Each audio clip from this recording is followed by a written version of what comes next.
It's March Madness. Brackets are getting filled out, upsets are happening, and everyone's got an opinion on who's going all the way.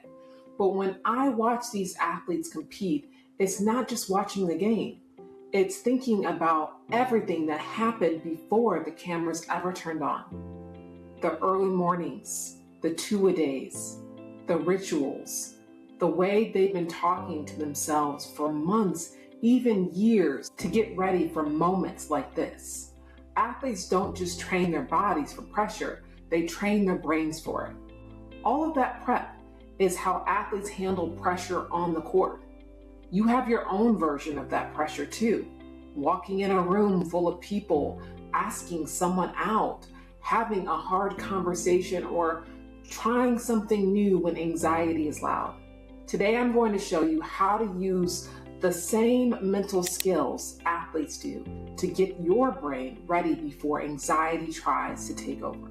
I'm Jessica Davis, licensed therapist, mindset coach, and the creator of the Courage Method, a framework designed to help you show up as the most confident version of yourself. Before we dive in, I have a quick reminder. This video is here to support and guide you, but it is not a replacement for talking to someone in real life. If you're struggling with your mental health, please reach out to a therapist. And if you're in crisis, contact emergency services or a local helpline. You don't have to go through this alone. Okay, let's jump in. Here's the thing about athletes. Most of them have been doing it since they were really young, like 3 and 4 years old. And when you're that young, you don't even realize you're practicing. You think you're just playing and having fun. That's actually the genius of it. You learn to dribble a ball, then you get older and you learn to dribble faster, left hand, right hand, under pressure, in traffic. For swimming, you get in the pool just to learn to enjoy the water. Then they teach you skills on how to swim, and eventually you learn how to swim laps. For baseball, you start off hitting off a tee, then you start hitting the ball that's thrown, and eventually you're working on strength, speed, timing. Every sport has the same process, the same idea. The goal is to get you so good at it that you stop thinking about it. And that's actually the reverse of what's happening with anxiety, because anxiety doesn't want you to practice. Anxiety wants you to avoid, to skip, to find a reason not to show up. And the longer you avoid, the louder anxiety gets. So what does it look like to actually practice with anxiety instead of running from it? It means staying in the discomfort just a little bit longer than you normally would. Practicing with anxiety might look like staying in the conversation 2 minutes longer instead of ghosting, going to class even when you want to skip, answering the text you've been avoiding. But in all honesty, it's going to look different for everyone. And that's the cool part of this, because you get to decide what your win is. If morning anxiety hits you really hard and you dread getting out of bed every single day, your practice might be just winning the morning. Maybe it means not staying in bed until noon. Maybe it's building a morning routine that gives you something solid to hold on to. It doesn't matter what you choose. What matters is that you commit to it. You identify the problem, you set the intention, and then you execute over and over and over again. And here's why it works. When you follow through on what you say you're going to do, your brain starts to trust you. The flood of negativity, the intrusive thoughts, the doubt, it starts to lose its grip, because you're proving day after day that you can do this. You're training yourself. And athletes know something that a lot of people forget. Championships aren't won on game day. They're not won when March Madness tips off. They're won way before that. In the everyday, in the mundane, in the work that nobody sees. That's where you win. Now, let's talk about mindset, because it truly is one of the most important pieces of this. One of the things that separates great athletes from everyone else is how they've learned to see failure. If you play any sport long enough, you are going to miss the shot. You're going to get the ball stolen. You're going to fall off the beam. strike out, miss the catch, lose the race. Every athlete knows this. But the ones who last, the ones who keep showing up, they've learned something critical. When you're in the middle of a game and something goes wrong, you don't have the option to fall apart. If you're on a team, falling apart means holding everyone else back. Even if you're on your own, say you're playing tennis and you lose a set, there's another set. You have to keep moving forward. That forward momentum, that's the mindset. And I think that's exactly where anxiety gets it wrong. Anxiety tries to convince you that this is your only shot, that this is the only person who's going to show interest in you, the only opportunity that's coming, the only friend you're going to make, the only job worth applying for. And when you believe that, everything else feels like high stakes. But here's the truth, it'll never be the only one. There is always something next, another set, another game, another chance, another person to meet, another opportunity to find, another door that opens. That belief that there's always a next is called a growth mindset.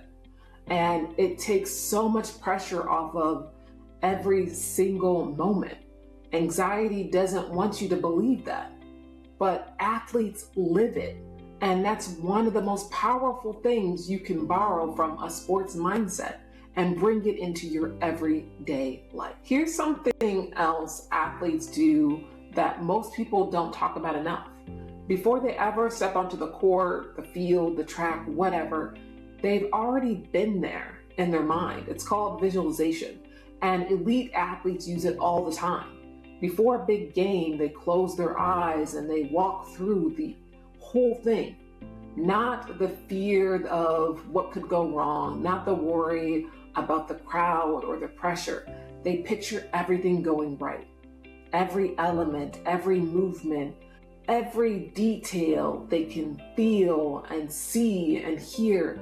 And here's why that's so powerful. Studies show that vivid mental imagery lights up many of the same areas in your brain as the real experience.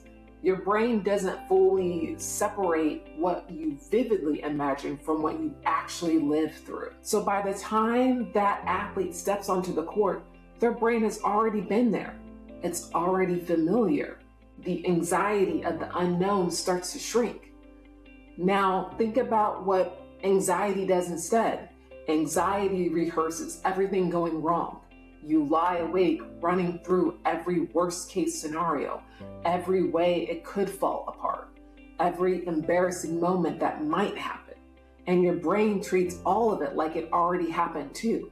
So you walk into that situation already exhausted, already defeated before you even started.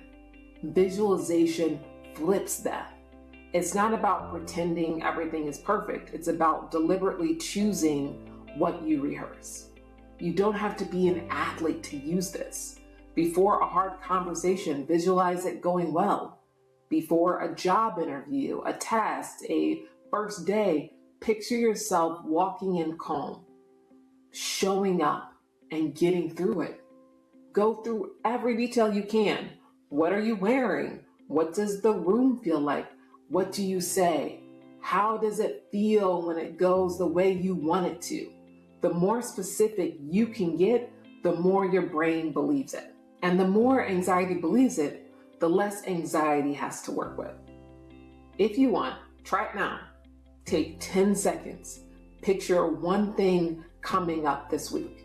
See yourself walking in, feeling nervous but steady, doing what you need to do and getting through it.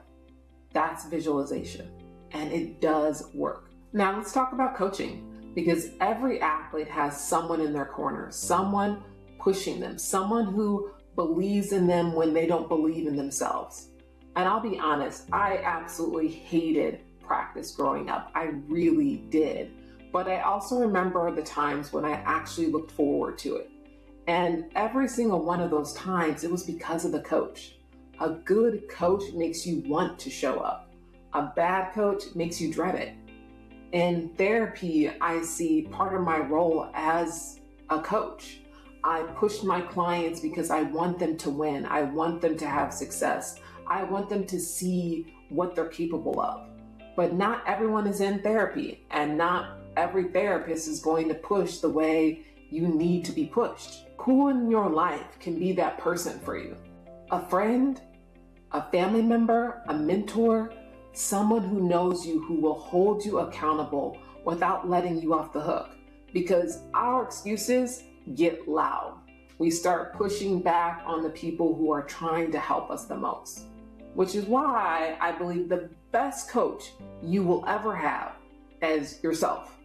Because even the greatest coaches in the world might not know how to reach you, but you know how to reach you.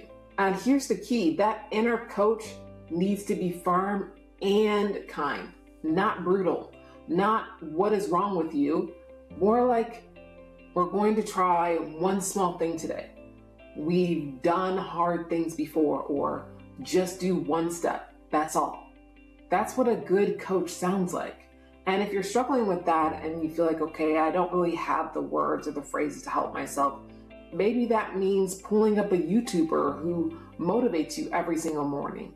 Maybe it's an affirmation, something that comes to you that reminds you to ease up on the pressure. Maybe winning the day just means deciding to be kind to yourself today. That counts. That is a win. And over time, just like an athlete, you start to see progress. The more progress you see, the more you'll want to keep going. So here's what I want you to do today. Be the coach. Sit down, get diligent, and write out your game plan. Think about how you want to approach your anxiety. What does winning look like for you? What is your practice going to be? What's one thing you're going to commit to? And I truly mean one thing. Start with one so that you can actually take action, see the progress, and feel it. That's how athletes build momentum, and that's how you're going to build yours too. If you liked this video, please like, subscribe, and watch this next video where I talk about how to support you with your anxiety. Thank you so much for being here. I truly appreciate it. Until next time, keep moving forward, trust yourself, and never forget you have what it takes to block out the noise.